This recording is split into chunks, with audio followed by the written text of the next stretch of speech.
어둠 가운데 있는 우리를 찾아오신 주님, 우리는 구원받을 때에나 그리고 구원받은 이후에나 날마다 주의 빛을 필요로 합니다. 이 시간 말씀 들을 때에 비추시옵소서. 예수님의 이름으로 기도합니다. 아멘. 손자병법의 군사전쟁편을 보면 이환위리라고 하는 말이 나옵니다. 전쟁을 하다가 길이 막히거나 어려움에 봉착을 하게 되면 환란으로서 위리, 이득을 삼아버린다라는 뜻입니다. 어려움을 당했는데 그 어려움이나 혹은 그 환란을 오히려 기회로, 오히려 자기에게 이득이 되는 방향으로 새롭게 만들어갈 수 있는 이런 전략을 말하게 됩니다. 이 손자병법에서 말하고자 하는 바는 원래는 전쟁으로 나가는 길이 직선도로로 가면 제일 효율적인데 그 길이 이제 막혀 있는 겁니다. 그러면 보통은 허를 찔렸다라고 느끼기 때문에 당황하고 그 자리에서 실패감을 누릴 수밖에 없게 되죠. 그런데 직선거리라고 생각했었던 그 길이 막히게 되면 우회를 할 수 있게 되고, 가만히 생각해 보면 거리상으로는 돌아가는 것이지만 실제적으로는 목적을 수행할 수 있기에는 제일 효과적이고 직접적인 길이기 때문에 목표를 달성하는 우회했으나 사실상의 직선도로가 되는, 그리고 그게 적도 알고 나도 아는 내가 어려운 상황이기 때문에 오히려 돌아감으로써 그 환란과 위기를 허를 찌르고 적을 물리칠 수 있는 이득으로 가져오게 할 수 있다라는 데서 나온 말입니다. 이환위리라고 하는 이 말이 현대에 쓰일 때는 경제계에서 자주 나옵니다. 경제상에 아주 어려운데 물건이 안 팔린다고 징징거리고 울고만 있지 말고 이걸 오히려 기회로 삼을 수 있어야 된다. 이러면서 이제 주로 CEO들이 이런 얘기를 이제 하죠. 국가에서도 이런 얘기가 종종 나옵니다. 미국의 자국 우선주의가 노골화되고 있고 관세 정책이라든지 국방비를 요구한다는 이런 이제 일들이 벌어지고 있을 때 물론 위기고 비용이 청구되겠지만 이것을 어떻게 하면 이 환란, 이 어려움을 오히려 이득이 되도록 가져갈 수 있는지 이런 것들을 찾아야 된다라고 이제 모사들이 이야기를 할 때 보통 이환위리라는 얘기를 꺼내게 되죠. 그런데 생각해 보면 역사 속에서 하나님의 사람들이 늘상 경험했던 게 바로 이 이환위리의 원리입니다. 왜냐하면 하나님께서 일을 그렇게 이끌어 가시기를 좋아하십니다. 겉으로 보았을 때에 분명히 하나님께서 이루고자 하시는 그 목적이 좌절돼요. 이게 어려움이에요. 이게 바로 환란입니다. 그런데 그 환란, 그 어려움 때문에 결국은 하나님의 목적이 성취되죠. 십자가입니다. 하나님의 아들이 죽습니다. 이거보다 더 위기가 어디에 있어요? 근데 그게 역전돼서 하나님의 뜻이 성취되죠.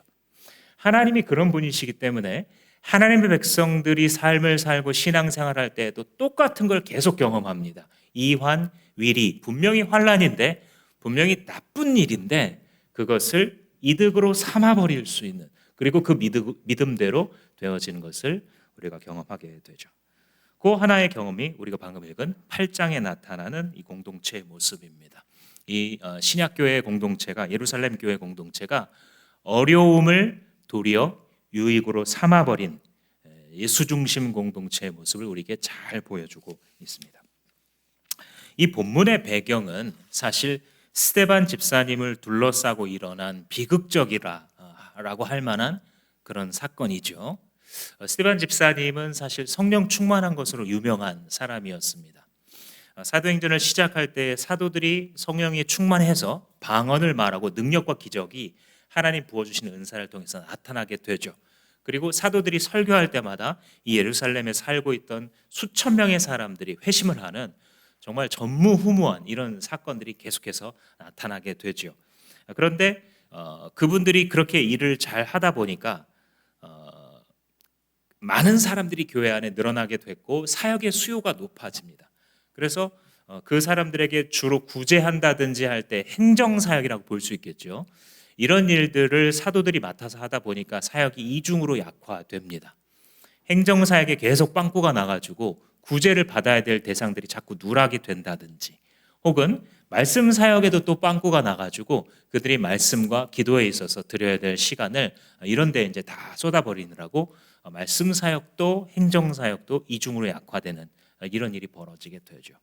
그래서 우리 교회가 이제 추구하는 신약 교회를 회복한다라고 했을 때 건강한 교회의 특징 중에 하나는 사역 구분을 성경적으로 역할 구분을 하는 것이다. 이걸 우리가 누누이 이야기하죠. 그래서 목회자들은 목회자들만 할 수 있는 그 본연의 역할, 즉 말씀을 전하고 기도하고 리더십을 발휘하는 이 일을 하고, 모든 교회 행정 사역을 비롯해서 영혼을 케어하는 모든 신방과 상담과 심지어는 개업 예배와 이런 일들을 할 때 전통적으로 목회자가 한다고 생각했었지만 아니다. 모든 사역의 주역은 사실 평신도에게 있다. 우리가 이렇게 이제 보죠. 왜냐하면 우리가 신약교회 모델로 성경으로 돌아가려고 하고 있기 때문입니다. 그게 이제 잘 나눠지는 장면이 우리가 이제 사도행전 앞부분에서 봤던 7 집사가 세워지고, 그 중에 이제 필두에 섰던 분이 스데반 집사님입니다. 근데 이 스데반 집사님을 통해서 또 능력이 또 나타나죠. 원래는 행정사역자예요. 누구에게 뭐가 얼만큼 가야 되고 뭘 어떻게 구제해야 되고 이 일을 아마 잘하셨을 거예요. 그죠? 성실하게 하셨을 겁니다. 그런데 성경에 그 단어들은 안 등장해요. 일을 얼마나 효과적으로 잘 처리했는지, 얼마나 성실하게 그 일을 감당했는지를 설명하지 않아요. 그렇게 하셨을 텐데도. 그런데 더 특징적으로 이 스데반 집사님을 묘사하는 단어는 두 가지인데 성령과 지혜예요. 성령과 지혜로 충만한 스데반 집사, 이렇게 설명을 합니다. 그러니까 맡겨진 사역을 성실하게 감당하는 것은 당연한 일이고, 그 일을 해나갈 때에 누가가 기록할 만한 가치가 있다고 여겼던 것은 그걸 감당하는 하나님의 종이 얼마나 성령으로 가득 차 있었는지, 얼마나 예수의 이름으로 가득 차 있었는지를 보여주고 싶었던 거예요. 그래서 사도들이 걸어가는 길과 비슷한 길을 걸어가는데 자꾸 만나는 사람들에게 예수가 튀어나옵니다. 베드로와 요한이 이렇게 건드리면 은과 금은 내게 없지만 내게 있는 나사렛 예수 이름으로 준다라고 한 것처럼 스데반 집사의 입술 속에서 계속 예수 이름이 튀어나오게 되죠. 그래서 결국은 너 왜 계속 예수, 이 죽은 사람의 이름을 전하느냐 하고 사도들을 체포하는 것처럼 이 스데반 집사도 체포를 합니다. 그 체포당한 자리에서 너가 하나님과 모세 율법을 모독하지 않았느냐라고 하는 죄목에 대해서 이제 발언을 하는 장면에서 사실 하나님의 구속사를 다시 한번 이야기하죠. 사실상 한편의 설교입니다. 이것을 들으면서 너희들이 지금까지 하나님께서 당신의 말씀을 전하라고 보낸 말씀 사역자들, 그 선지자들 중에 단 한 명이라도 핍박하지 않은 선지자가 있었느냐, 이렇게 말을 하고, 그렇게 했던 너희 조상들과 마찬가지로 지금 너희들도 하나님께서 마지막으로 보내신 의인, 즉 하나님의 아들 예수도 잡아 죽이지 않았느냐, 이렇게 말하자 듣고 있었던 당시의 종교 권력자들이 이를 득득 깔면서 분을 품었다, 성경이 이야기를 하죠. 근데 그 와중에 스데반의 눈이 열려요. 영의 눈을 하나님께서 열어주신 겁니다. 그래서 하늘에 보좌에 계신 하나님과 그 우편에 계신 예수 그리스도가 보여요. 그런데 예수님이 일어서 계십니다. 보통 하나님과 그 우편에 앉으신 어린 양 예수, 이렇게 요한계시록 같은 데 보면 묘사가 되어 있는데 스데반 집사가 보는 시점에서 예수께서 일어서 계십니다. 아마도 그때 돌을 맞아서 순교한 그 스데반 집사의 삶, 예수의 이름으로 충만해서 툭 치면 예수께서 계속 튀어나왔던 예수 중심의 삶을 살았던 그를 기쁨으로 맞으시려고, 잘하였도다 충성된 종아 맞으시려고 그가 일어서서 그를 받으셨던 것이 아닌가 생각해 볼 수 있습니다. 그래서 그렇게 이제 스데반 집사가 현장에서 감히 너가 하나님을 본다고, 예수님을, 하나님의 아들을 본다고 신성모독이다 하고 현장에서 처형을 당한 그 사건, 이 바로 오늘 우리가 읽은 8장의 배경이 되는 것이죠. 한마디로 이 시기가 아주 힘든 시기가 시작되는 겁니다. 당시 스데반 집사님과 동시대를 살고 있었던 예루살렘 교회 성도들은 정말 어려움을 여기서부터 만나게 되는데, 그는 크게 세 가지 이유로 살펴볼 수가 있습니다. 당시를 살아갔던 예루살렘 교회 성도들이 왜 힘들었는가, 왜 그렇게 어려운 시기였는가? 첫 번째로는 기둥 같은 스데반 집사님의 순교라고 볼 수 있습니다. 2절 말씀해 보시면 경건한 사람들이 몹시 통곡하였다 이런 말이 나오죠. 그러니까 함께 동역했고 존경했던 이 동역자가 순교당한 것을 보면서 비통함을 가눌 수가 없었던 거예요.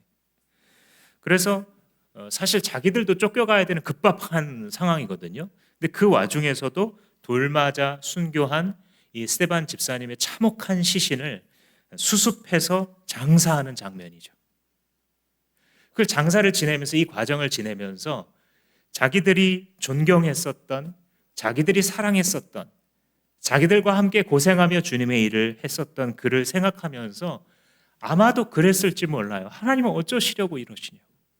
하나님은 어쩌시려고 이 스데반 집사님을 이렇게 죽는 걸 허락하셨느냐고. 베드로 사도처럼 풀려나게 하실 수 없었느냐고. 그들은 그렇게 외칠 수 탄식했을 것입니다. 그래서 사랑하고 존경하는 영적인 지도자 한 명을 잃어버렸다라는 것이 이들의 그 정신적으로 그리고 영적으로 굉장히 큰 그 위기 의식으로 다가왔을 것입니다. 두 번째로 이 시기에 성도들이 힘들었던 것은 이때 이후로 대대적인 박해가 시작이 됩니다. 1절 말씀에 그날에 스데반이 죽임당한 그날에 예루살렘 교회에 큰 박해가 일어났다. 이게 시작점이었던 거예요. 그러니까 이분이 돌아가신 것만 해도 억장이 무너지는데 이때를 출발점으로 해서 예루살렘 교회를 와해시켜버릴 정도의 엄청난 비바람이 예루살렘 교회 성도들에게 왔던 것입니다. 3절이 이제 대표적으로 그걸 증언해주는 구절인데 사울이 교회를 없애려고 날뛰었다. 집집마다 찾아 들어가서 남자나 여자나 가리지 않고 끌어내서 감옥에 넘겼다. 사실 무시무시한 장면이죠. 우리로 말하자면요, 금요일 날 목장 모임을 하고 있는데 문 두들기고 문 부수듯이 들어와가지고 목장 모임에 앉아있는 사람들 다 끌고 가는 거예요. 남자나 여자나 할 거 없이 나이 상관없이 끌고 가가지고 즉결심판해가지고 감옥에 다 가두는 거예요. 그래서 거기서 말 들을래 안 들을래 해서 이제 처형으로 이어지기도 하고 재판을 하기도 하는 이런 장면입니다. 여기서 이제 사울이라고 표현된 분이 우리가 잘 알고 있는 바울 사도죠. 나중에 예수 그리스도를 만나고 회개하게 되어서 그 평생을 주님 앞에 핍박과 고난을 당해도 불평할 자격이 없다고 생각한 하나님의 사람 바울이 이때에는 예수를 몰랐기 때문에 이렇게 무서운 사람이었어요. 그러니까 당시에 이 대대적인 박해는 종교 권력자들이 여러 파가 있어요.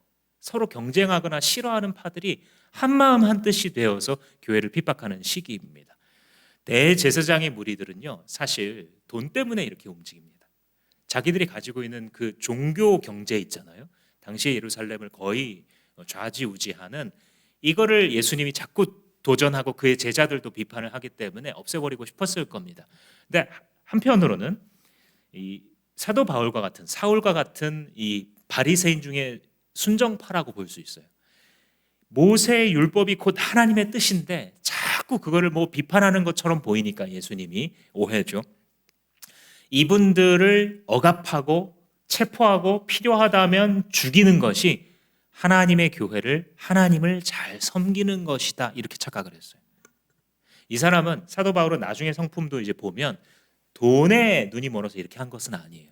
근데 자기의 신앙으로 자기가 신앙이다라고 정의한 잘못된 인간의 신념을 가지고 교회를 파괴하면서 자기가 하나님 앞에 지금 칭찬받을 삶을 살고 있다라고 생각을 했던 것이죠. 아무튼 동기가 무엇이 되었던 이들이 하나가 되어서 지금 이 예루살렘 교회 모든 성도들을 대대적으로 핍박하기 시작했던 것입니다. 세 번째로 이 시기에 예루살렘 교회 성도들이 힘들었던 이유는 무엇이냐면 터전을 잃어버린 거예요. 1절에 보시면 짧게 흩어졌다 이 한마디를 하거든요. 사도들 이외에는 모두 유대 지방과 사마리아 지방으로 흩어졌다. 이렇게 흩어졌다라는 한마디를 하는데 사실 가만히 생각해보면 이게 무슨 뜻이냐면요. 더 이상 예루살렘에 자기가 살고 있던 집으로 돌아올 수 없다 그 뜻이에요. 그러겠죠? 기독교인들이 모였었던 그 장소 블랙리스트에 올라가고 타겟이 되면 다시 복귀할 수가 없는 거예요. 자기가 살았던 동네, 자기가 일했던 일터 다 버리는 겁니다. 갑자기 뿌리채 뽑혀서 앞으로 돌아올 기약도 없는 채 피난 가는 거예요. 목숨을 부지해야 되니까 일단은 쫓겨서 가게 되는 것입니다. 그 당시에 이 예루살렘은 유대 지방에 둘러싸여 있죠. 마치 이 서울과 경기도의 관계라고 볼 수도 있을 것 같습니다.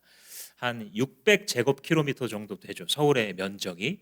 그것보다 거의 20배 가까운 17배 되는 경기도가 둘러싸고 있는 것처럼 예루살렘은 작은 성입니다. 지금은 좀 크지만 예수님 당시, 사도들 당시에는 아마 1제곱킬로미터 정도로 작은 이 도시였을 것으로 봅니다. 그런데 그것을 둘러싼 유대 지방 하게 되면은 수천 배에 달하는 큰 땅이죠. 그러니까 막 숨어서 도망치면 당국이 잡으려고 해도 잡을 수가 없을 정도로 깊숙이 시골마다 아마 쫓겨간 것으로 볼 수 있습니다. 그러니 그렇게 쫓겨갈 때 이들의 마음이 어떻겠어요? 보장도 없어요. 사실 도망칠 때 누가 기다리고 있어서 숨겨준다든지 도와준다든지 먹을 것을 당장 끼니가 필요한데 대준다든지 이거 다 없는 겁니다. 그런 속에서 도망쳐야 되는, 리더십을 잃어버리고 대대적인 박해가 시작되고 삶의 터전을 떠나야 되는 이런 사실상 인간적으로 말하면요, 이보다 더 불행하기 힘들어요. 사실 인생을 살아가면서 이 정도 불행하기 힘든 그런 일을 겪고 있습니다. 근데 4절에서 매우 중요한 단어가 나오는데요, 그런데라고 하는 단어입니다. 저는 이걸 역전의 그런데라고 부릅니다. 역전의 그러나, 역전의 그럼에도 불구하고 이런 게 있습니다. 오늘 본문에 역접이죠. 문법으로 말하자면 앞에 것과 조금 다른 어떤 뜻을 말하기 위해서 상황이 이랬어, 그런데 놀랍게도 이런 일이 벌어졌어 하고 그런데라고 번역을 해줍니다. 보통은 이 헬라어 단어를 번역을 잘 하지 않습니다. 그 개역개정 성경에는 그런 데가 없어요. 그냥 흩어진 사람들이 하고 이제 시작을 하는데 제 생각에는 좋은 번역입니다. 여기서 그런 데가 필요해요. 영어 영역분들 이제 therefore, now 뭐 이렇게 이제 번역을 집어넣는 것처럼 그런 데가 있는 게 좋습니다. 왜냐하면 여기서 이제 기둥 같은 스데반이 죽고 큰 박해가 일어났고 삶의 터전을 잃어버리고 다른 동네로 도망치는 와중에 무슨 일이 동시에 벌어졌는가, 이걸 말하고 싶은 게 누가의 중요한 취지예요. 중요한 포인트예요. 어떻게 했냐면요, 4절에 흩어진 사람들이 두루 돌아다니면서 말씀을 전하였다. 뭐죠? 예수 그리스도를 전한 겁니다. 도망치는 와중에 전도한 거예요, 이 사람들이. 그런데 여기 그 말씀이라 그랬잖아요. 말씀을 전하였다. 그럴 때 뭐 성경 말씀을 전했나 싶지만 그게 아니고요. 정관사가 딱 붙어 있습니다. The word예요. The word. hologos. 그 말씀을 전했어요. 그러니까 그게 뭐냐면 예수 그리스도가 죄인들을 위하여 죽으셨다. 그리고 다시 살아나셨다. 예수 그리스도가 죄인들의 죄를 사하시려고 죄인들의 손에 죽으셔서 죄로 죽어가는 자들을 영원히 살리셨다라고 하는 그 복음의 소식을 말하는 거예요. 그러니까 도망치는 데마다 가면서 예수 그리스도의 죽으심과 부활의 복음을 전했다는 것을 알 수 있습니다. 그런데 언제 그렇게 했어요? 생명을 부지하려고 도망치는 와중에 그렇게 한 거예요. 도망치고 있는데 마치 패배자처럼 자신의 도시에서 쫓겨나서 도망치고 있는 와중에 만나게 해주신 사람들을 우연으로 보지 않고 그들에게 예수의 이름을 전달한 거예요. 왜 그랬을까요?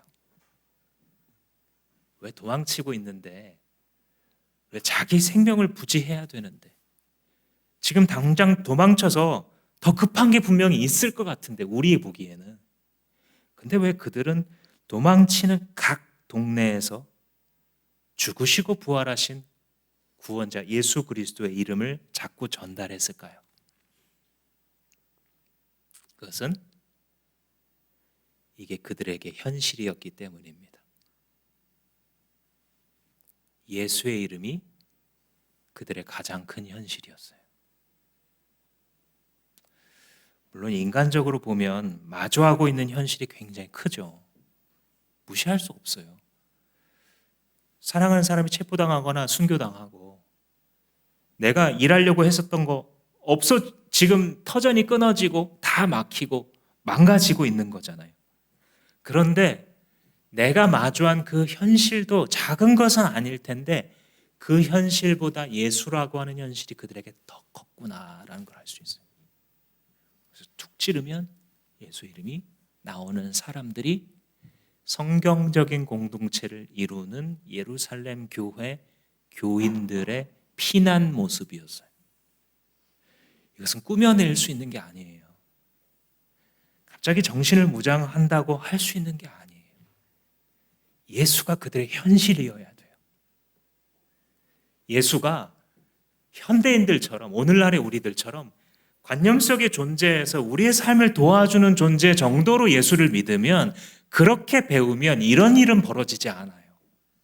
그런데 예수가 죽으시고 부활하심으로써 죄라는 도탄 가운데 빠져있는 스스로 절대 벗어날 수 없는 자들을 영원한 죄의 저주에서 풀어주시려고 자기의 목숨을 바치셨다. 그리고 그는 다시 살아나셔서 자기가 하나님 보내신 하나님의 아들이신 것을 밝히 드러내 보여주셨다. 그가 지금도 우리에게 성령을 부으셔서 우리는 지금 이렇게 살아가고 있는 것이고 그래서 우리의 인생의 목적은 예수와 그가 세우시려고 하는 하나님의 나라다. 라는 것에 설득되어 있지 않으면 그의 정신세계에서부터 그의 생활 습관까지 예수가 현실이 아니라면 이런 건 나올 수 없는 거예요.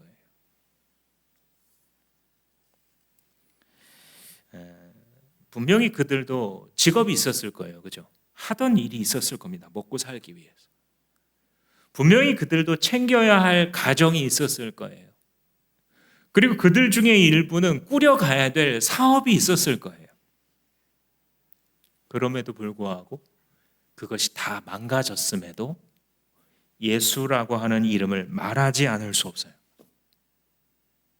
그것들이 다 지장을 받고 망가지고 있는데도 상관없이 계속해야 되는 일, 그게 바로 내 입에서 예수라는 이름이 나가는 일이에요. 예수를 전하는 일입니다. 어떻게 그럴 수가 있었는가? 그게 그들의 신앙생활이었어요. 매일 모여서 같이 기도했어요. 매주 모여서 밥을 먹었어요. 같이 교제하면서 사도의 가르침을 깨닫고 적용해서 살려고 발버둥 쳤어요. 하나님 나라를 준비한다고 생각했고 신랑 대신 예수가 곧 오신다라는 사실을 우직하게 믿고 있었어요. 그래서 자기들의 삶의 구심점이 되어주고 자기들의 삶의 중심 되시는 예수를 말하지 않을 수 없는 거예요. 자, 우리가 지금부터 고생을 하고 쫓겨가게 될 텐데 정신을 똑바로 차리고 호랑이에 물러가도 정신을 차려서 예수를 전합시다라는 전략회의를 한 게 아니고 그들의 엄연한 현실이 우리는 예수로 말미암아 다시 태어났고 예수 때문에 지금도 살 수 있으며 우리가 나아가서 예수와 영원히 살 것이다. 그는 우리의 신랑이 되신다. 나는 그의 신부로서 존재하는 것이다. 라는 게 그들의 현실이었어요. 그래서 말하지 않을 수 없었던 거예요. 예수에 대해서. 터전을 잃고 쫓겨가면서도 사랑하는 사람과 헤어졌었으면서도 괴롭힘을 당하면서 억울한 일을 당했으면서도 예수의 이름을 말할 수밖에 없는 사람들, 예수의 사람들인 것입니다. 사실 개개인으로 보면 이들이 당하고 있는 일 진짜 불행한 일이에요. 여기 앉아 계신 어떤 분에게도 임하지 않았으면 하는 마음이 들 정도의 그런 일들이에요. 그래서 예수님을 빼고 생각하잖아요. 그러면 이런 식으로 지금 해석하고 자기들의 삶을 바라본다? 이게 요즘 말로 하면 정신승리하고 있는 거예요. 제일 불쌍한 사람들, 제일 패배하고 밀려난 세상 구조에서 밀려난 사람들이 그냥 죽지 못해 하는 어떤 철학 관념에 불과하잖아요, 사실. 조금 옛날 말로 하면 자기의 그 신세에 자위하는 거랑 비슷해요. 스스로를 그래도 살아야지 어떻겠나 하면서 그래도 무슨 뜻이 있겠지. 그래도 뭐 주님의 어떤 뜻이 있지 않을까 정도 그냥 위로하는 거에 불과해요. 많은 성도들이 지금 그렇게 하는 것처럼. 근데 진짜 예수가 있어요, 이 사람들한테. 진짜 예수가 현재이고 진짜 예수가 그들의 미래예요. 그래서 그들은 자기 안에 가득 차 있는 예수의 이름이 새어 나올 수밖에 없는 사람. 그 예수의 냄새가 죽음 가운데 이르러도 영원히 강제 이주를 당해도 흘러나올 수밖에 없는 거예요. 개인으로는 분명히 불행하고 나쁜 일인데 전체적으로 보면 하나님 나라가 확장되고 있어요. 이게 하나님의 이환위리예요. 환난을 당했는데 그게 이득이 돼요. 개개인으로 보면 환난을 당한 것은 나쁜 일이고 불행한 일이고 재수 없는 일인데 하나님의 나라와 그 나라를 기다리고 있는 예수의 신부에게 있어서는 이게 말할 수 없는 유익으로 돌아오는 순간인 것입니다. 사실 따지고 보면 이 사도들은요 다 갈릴리 출신이거든요. 그 오리지널 예수님의 12제자 가룟 유다를 포함했을 때 11명이 갈릴리 출신이고요. 딱 한 명 가룟 유다만 아마도 예루살렘 근방에서 살았던 사람이다. 이렇게 추정합니다. 가룟 할 때 그 이스카리옷이죠. 영어로 표현하면 그 가룟을 지명으로 보는 학자들이 많아요. 그렇다고 친다면 예루살렘과 바로 맞닿아 있는 그 남쪽 유대 지방에 살고 있는 거기서 온 사람일 것으로 봅니다. 근데 이제 자살했죠.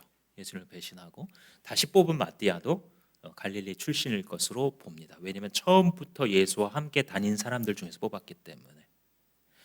그러니까 이 사도들은요 어떻게 보면은 지금 사역하러 예루살렘 들어와 있는 거고요. 근데 거기에 있는 7 집사님을 비롯해서 나머지 성도들은요 그 예루살렘에 살고 있는 사람들이에요.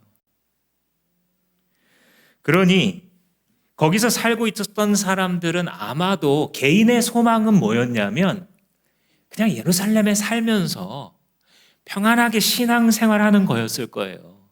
그렇잖아요. 거기서 돈 벌고 신앙생활 하면서 전도도 좀 이루어지고 자녀 키우기도 하고 그냥 그렇게 탐욕스럽지 않은 삶의 소원을 가진 사람들이었을 거예요. 평범한 교인들이잖아요. 근데 그렇게 살면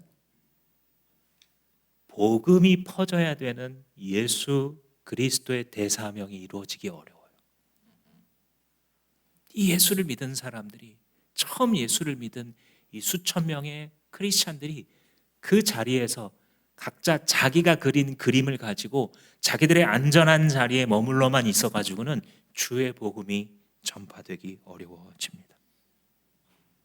그래서 더 크게 한 발짝 물러나서 이 그림을 보면 그들에게 일어나고 있는 이 불행과 환난이라고 하는 것은 이환위리의 하나님의 역사인 것을 알 수 있는 거예요.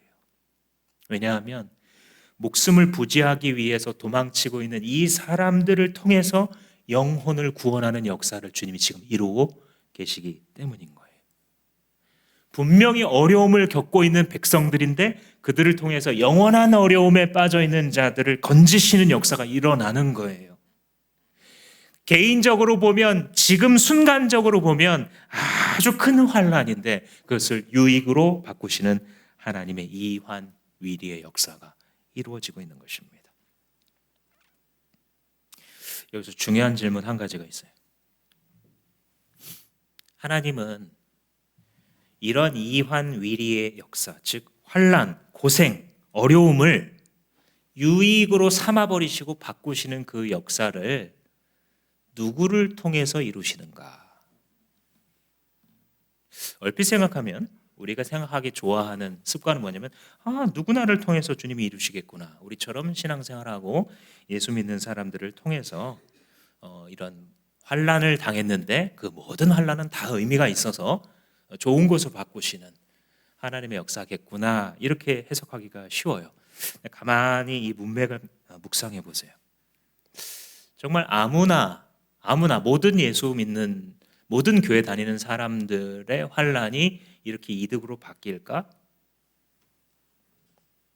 생각해 보면 아니에요. 아무나를 통해서 이런 일이 이루어지는 것은 아닌데, 그럼 누구를 통해서 이런 일을 이루는가? 본문이 우리에게 던져주는 메시지는 무엇이냐면 예수 중심으로 사는 사람 통해서 이런 일을 이루시는 거예요.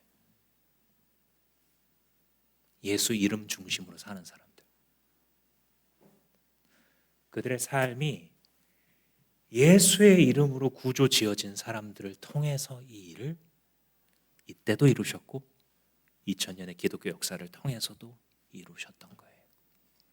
이 부분을 잡지 못하면 우리는 현대인들의 금과 옥조라고 볼 수 있는 기계적인 평등을 가지고 성경을 바라봄으로써 내가 내 삶을 주님 앞에 거룩하게 조정하지 않고서도 somehow 아무튼 어떻게든 주께 쓰임받을 거라고 하는 잘못된 믿음을 가지기가 쉬워요.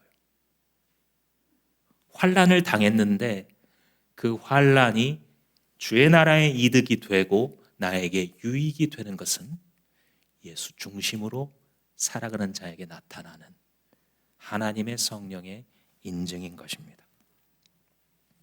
이들은 예수 중심으로 살았고 교회 중심으로 살았어요. 공동체 중심으로 살았어요. 늘 같이 기도했고 늘 같이 밥 먹었고 늘 같이 사도의 가르침을 따라 살기를 애썼습니다. 늘 이들이 쫓겨가는 곳마다 우리말로 하자면요, VIP들 만난 거예요. 쫓겨간 동네에서. 믿지 않는 자들에게 예수 그리스도를 전하고자 해서. 왜? 예수 중심이니까.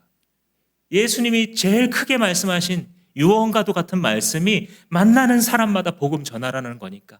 그게 예루살렘이건 유대 땅이건 사마리아건 땅 끝까지 이르러서건 믿지 않는 사람들에게 예수 복음 전하라는 게 우리 주님의 뜻이기 때문에, 그래서 VIP 중심으로 살았던 거예요.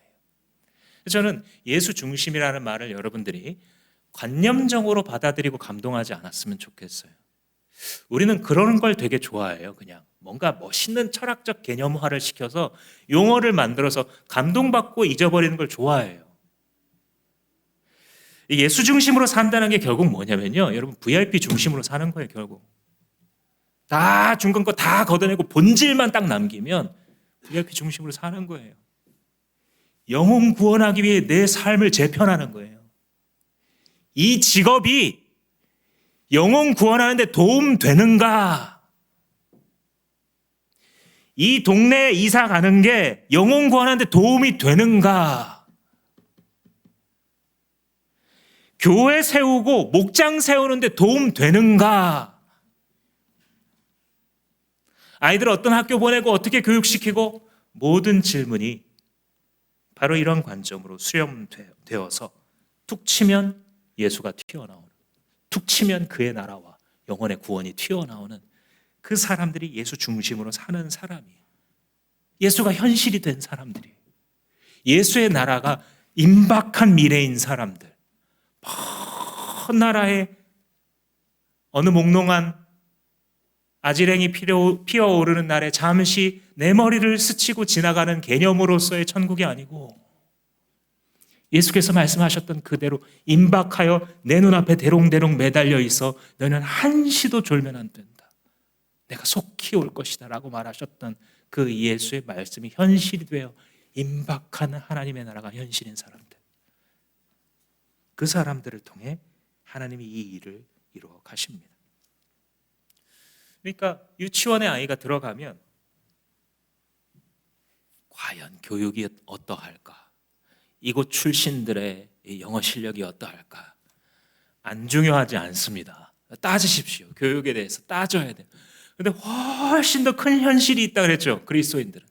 내 아이가 이 유치원에 들어갔는데 여기서 예수님이 필요한 사람이 누구길래 우리를 이 유치원과 이 학교와 관련이 있게 하셨을까?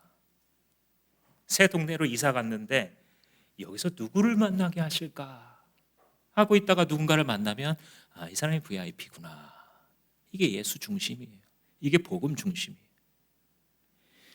직장에 가면서 물론 일도 해야 되죠. 물론 연봉도 중요합니다. 승진도 기도하지 않을 수 없어요. 같이 기도합니다. 근데 훨씬 더 큰 현실은 예수 중심. 예수께서는 나를 왜 이 직장에 보내셨을까? 다시 한번 관념적으로 여러분들이 이 일을 이해하지 않았으면 좋겠어요. 특히 우리 젊은이들이 처음으로 진로를 구하면서 학교나 직장이나 뭐 군대나 이런 것, 결혼이나 이런 것들을 놓고 기도할 때에 관념적으로 하나님께서 뭔가 시키실 일이 있으셔서 굉장히 멋있어 보이죠. 근데 그게 뭐냐고요. 예수님이 우리에게 시키시는 일이 뭐냐고요. 예수님 되게 명확했어요. 만민에게 복음을 전파하라는 거예요.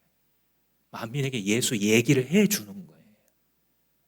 우리 간증자가 얘기한 것처럼 예수를 믿는데 자기 기분에 복받쳐서 필터링 없이 말을 쏟아내서 예수님을 전할 길을 막게 되면 어떻게 그 사람을 통해서 영혼권의 제자 삶이 이루어지겠어요. 그러니까 물론 일이 되게 하려고 아랫사람들을 움직이는 방식으로서 혼을 내기도 하고 그럴 수 있겠죠.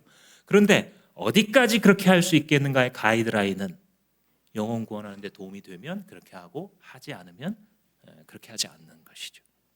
주님께서 우리에게 주신 이 법칙, 즉 예수 중심으로 살아가겠다라고 하는 법칙으로 살아가는 자들을 통해 주님께서는 지금도 이 사도행전의 역사를 써내려가고 계신 것입니다. 마지막 한 가지로 빌립의 얘기를 하고 마치려고 하는데 이렇게 흩어진 곳마다 도망치면서 복음을 전했던 사람 중에 하나가 빌립 집사님입니다. 이분이 왜 특별하게 언급이 됐냐면 사마리아에 가서 복음을 전했기 때문이에요. 대부분 이제 유대 지방으로 이렇게 흩어졌거든요. 근데 일부는 사마리아로 들어갔는데 그 중에 한 사람입니다. 이게 왜 대단한 현상이냐면 유대와 사마리아는 수세기 동안 원수 관계예요. 그래서 이 생명의 삶 때 잠깐 그 역사를 배우는 것처럼 아시리아라고 하는 나라가 예수님과 사도 당시로부터 한 700여 년 전에 유대를 침공하게 되었고 거기서 혼혈 정책을 쓰게 됩니다. 왜냐하면 단일 민족으로 남아있게 되면 봉기를 할 수가 있기 때문에 일부는 끌어가서 강제 이주 결혼을 시키고 또 일부는 다른 그 정복국가에서 피정복민들을 데려와서 유대 땅에 살게 만들므로써 피가 섞이는 정책을 그들이 썼습니다. 그래서 그들 가운데는 새롭게 시집장가 온 사람들에 의해서 이방 종교가 들어오기도 하고 또 순수한 유대 혈통이 없어졌기 때문에 특별히 유대 지방 사람들이 봤을 때는 더러운 인간으로 보여졌습니다. 오히려 이방인보다 더 밑에 있는 존재가 사마리아 사람이었어요.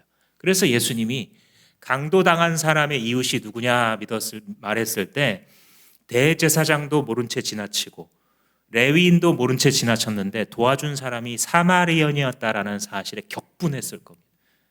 아니 이야기를 해도 그따위로 이야기를 하냐는 감정을 그들이 품었을 정도로 사마리아는 그들과 먼 사이였고 당시에 살아가던 사람들도 북부의 갈릴리와 남부의 유다가 그냥 지나가면 한 3, 4일이면 지나갈 수 있는 길임에도 불구하고 사마리아 더러운 땅을 밟지 않겠다고 멀리 돌아가서 이틀 정도가 더 걸리는 그 루트를 택했을 정도로 싫어했습니다. 여러분 유대가 이렇게 싫어하면 사마리아는 좋아했을까요? 아니면 계속 받아주고 있었을까요? 아니겠죠. 가만히 안 있죠. 그래? 하나님이 너희들만 택했어? 너희들만 하나님 믿어? 우리도 하나님 믿어 하면서 성경에 있는 예루살렘 중심된 모든 구절을 다 파냅니다. 대신에 그리심산, 자기들 사마리아 땅에 있는 그 산이 마치 시온산인 것처럼 구절들을 바꾸고 모세오경 이후로 선지서나 역사서들은 예루살렘 중심성이 굉장히 큰 예언들이 많이 있기 때문에 이걸 피하기 위해서 싹 다 성경을 버리고 모세오경만을 하나님 주신 계시로 인정하게 됩니다. 그리심산에 자기들만의 성전을 따로 짓습니다. 근데 또 나중에 유다 마카비 혁명이 일어날 때 유대가 침공에 들어가 사마리아 성전을 부수는 일도 벌어집니다. 엄청난 원수가 되어 있는 거죠. 그래서 빌립이라고 하는 이 집사님이 성령의 충만함을 받아서 도망쳐가는 와중에 사마리아 성으로 들어가서 복음을 전했는데 그래서 능력과 이사가 나타나고 이들이 복음 안에서 이 유대인들과 유대 출신 기독교인들과 하나가 되는 사건은 굉장히 역사적인 의미가 있는 사건인 거예요. 그런데 가만히 한번 생각해 보시면 이 시기는 스데반 집사님이 쓰러진 시기잖아요. 근데 스데반이 쓰러지니 빌립이 일어나요. 하나님의 역사가 이런 거예요. 어떤 한 위대한 사람이 있어서 그 사람이 무너지면 하나님 나라의 역사가 무너질 것 같잖아요. 절대 그렇지 않습니다. 그래서 우리는 주의 교회에서 어떤 역할을 하고 시간이 지나가면서 나의 영향력이 커지는 것 같을 때 더욱더 능하신 손 아래 겸손할 줄 알아야 됩니다. 나은 사람이 빠진다고 하나님의 역사 무너지는 거 아니에요. 근데 마치 그런 사람인 것처럼 하게 되면 우리는 사단의 올무에 빠질 수 있는 것이죠. 빌립 집사가 스데반을 대신해서 그리스도를 선포하고 그것이 사마리아 땅의 오랜 원수됨을 제거하는 놀라운 역사를 이룬 것입니다. 그렇게 예수 선포를 위해서 살아가는 빌립을 통해서 주님이 능력과 기적을 베푸시죠. 그리고 오늘 본문이 이야기하고 있는 이런 기적 같은 역사는 전문 말씀 사역자인 사도들을 통해서만 나타난 게 아니고 오늘날로 보자면 평신도죠. 빌립 집사님은 성령 충만한 평신도들을 통해서 계속 일어나게 되었고, 당시 사마리아 성에서 백성들의 두려움과 존경의 대상이었던 마술사 시몬도 이 빌립 집사 앞에 무릎을 꿇게 되는 역사가 나타나게 되는 것이죠. 그렇게 예수 중심, 복음 중심으로 살아갈 때 나타나는 결론이 뭐냐? 8절에 나타나 있습니다. 그래서 그 성에는 큰 기쁨이 넘쳤다. 여기 그래서가 나오죠. 결론의 그래서입니다. 결론의 그래서. 아까 역접의 그런데 있죠. 결론의 그래서. 이 두 가지를 전 너무 좋아해요. 이 공식이 이때만 되는 게 아니고 지금도 통하는 공식이에요. 신앙은 해석에 있는데 어떤 일이 있잖아요. 굉장히 나쁜 일이에요. 굉장히 불행하다 볼 수 있는 일입니다. 근데 그런 데에 하나님께서 이걸 바꾸세요. 이환위리로 바꿔버리세요. 이득이 되게 만드세요. 그냥 위험을 피하는 정도가 아니라 그것 때문에 무슨 일이 또 벌어집니다. 주님의 나라에. 그래서 그런 데에 역적. 그런데 그래서 그 분을 신뢰하고 포기하지 않잖아요. 버티고 좌절하지 않고 함께 기도하면 반드시 어떤 결과가 이루어지냐면 그래서 기쁨이 넘쳤다. 이렇게 되는 거예요.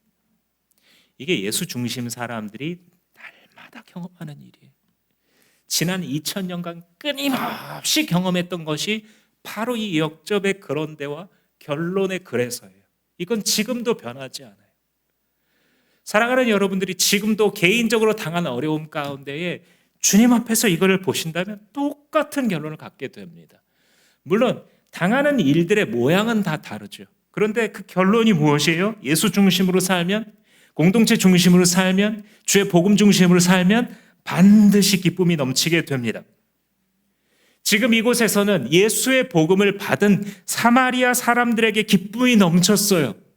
그런데 동시에 그들에게 복음을 전한 빌립의 마음 가운데에도 기쁨이 넘쳤어요. 그리고 그 빌립을 통해 사마리아 사람들이 예수를 믿었다라는 소식을 들은 교회 공동체에도 기쁨이 넘쳐났던 것입니다. 도망자의 신세에 불과했던 그들에게 기쁨이 넘치고 그뿐만 아니라 그들을 통해 기쁨이 전달되는 거예요. 그들이 밟는 땅마다 기쁨이 배달되고 유통되고 있는 것이에요. 그들은 지고 있는 자들 같은데 이기는 자들이에요. 핍박당했기 때문에 넘어져야 될 자들인데 일어나는 자들이에요. 강제 이주를 당하고 있었기 때문에 끈이 떨어진 연처럼 되어야 되는데 가장 큰 동아줄이신 하나님을 붙잡고 있는 자들이에요. 그래서 이렇게 오는 복음으로부터, 예수로부터 비롯되는 기쁨이라고 하는 것은 어떤 것으로도 막아버릴 수 없는 기쁨이 되는 거예요. 그들의 삶의 터전을 끊어버리고 막아버리고 와해시켜도 막을 수 없는 기쁨, 죽음의 위협을 가해도 막아지지 않는 기쁨, 예수 이름에서 오는 기쁨인 것입니다. 즉 예수 이름에서 오는 기쁨은 세상이 박멸할 수 없는 기쁨이다. 사랑하는 주마함교회 성도 여러분, 이렇게 예수 이름 중심으로 사십시오. 예수 이름 중심으로 사는 사람들은 지는 자 같은 자들이지만 결국은 이기는 자가 되는 것입니다. 지금은 패배자처럼 보이겠지만 결국 예수 이름을 가진 자들이 승리합니다. 그걸 통과할 때는 불행자 같으나 결국 나오고 보면 행복자가 되는 것입니다. 우리의 환난을 우리의 가장 큰 유익이요 하나님 나라의 영광으로 바꾸시는 역전의 하나님 때문에. 기도하시겠습니다.